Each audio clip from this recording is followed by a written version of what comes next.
Going through an interesting book, Charles Darwin and the Mystery of Mysteries by Niles, Eldredge and Susan Pearson. And it is a Ned Potter book, Roaring Brook Press. That's the ISBN for you. On the back cover you have this giant tortoise. You have the finch on the Alcedo Island. And you have Sally Lightfoot crab. So I'm going through this Charles Darwin and the Mystery of Mysteries. A nice book. This is from the inside jacket that today's Charles Darwin book stands at one of the foundations of modern science upon which scholars from the classroom to the laboratory base their work.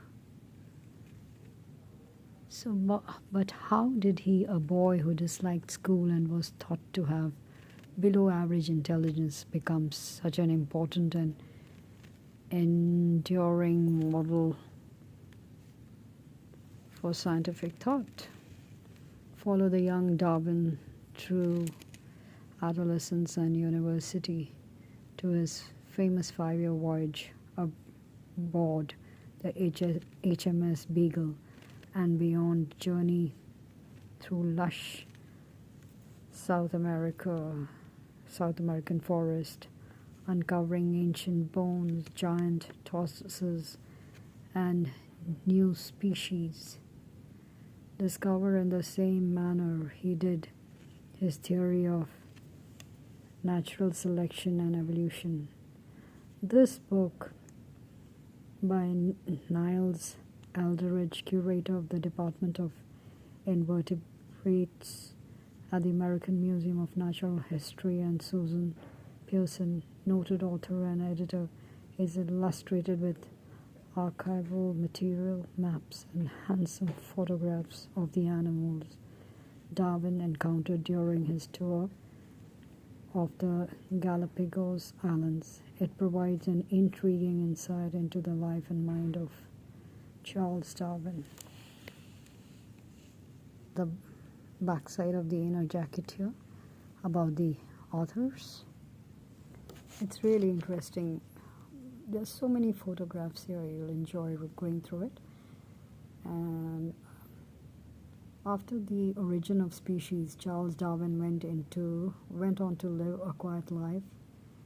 In 1871, he wrote Descent of Man, making it clear that human beings have also evolved, something he had barely hinted at in the origin. His scientific curiosity never waned. He studied carnivorous plants that eat insects. He investigated how climbing plants climb.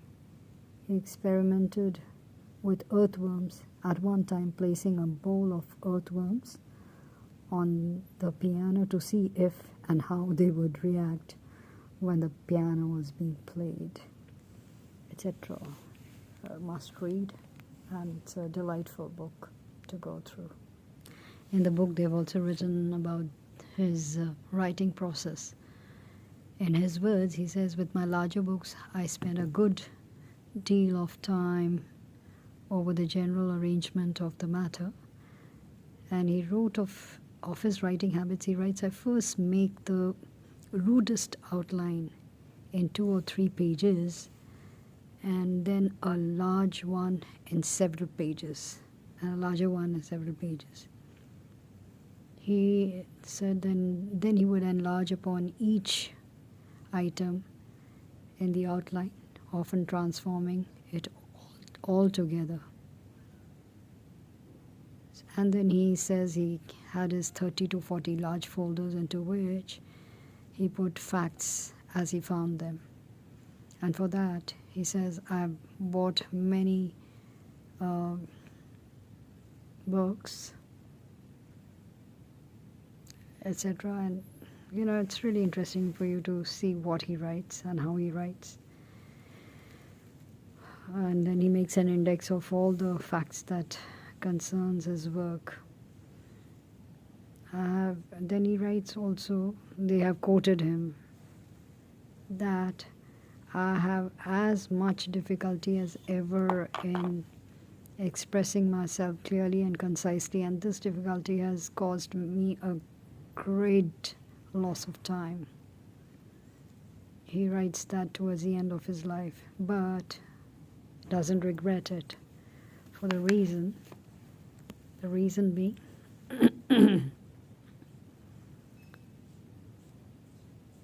so he says that it had the compensating advantage of forcing me to think long and intently about every sentence, and thus I've often led to see errors in reasoning. So in the history of biology, the most important thinker, and I think everybody has heard his name, and if you really want to enjoy or rather want to find out more about his life and times, this is a book that will make you want to read more about him.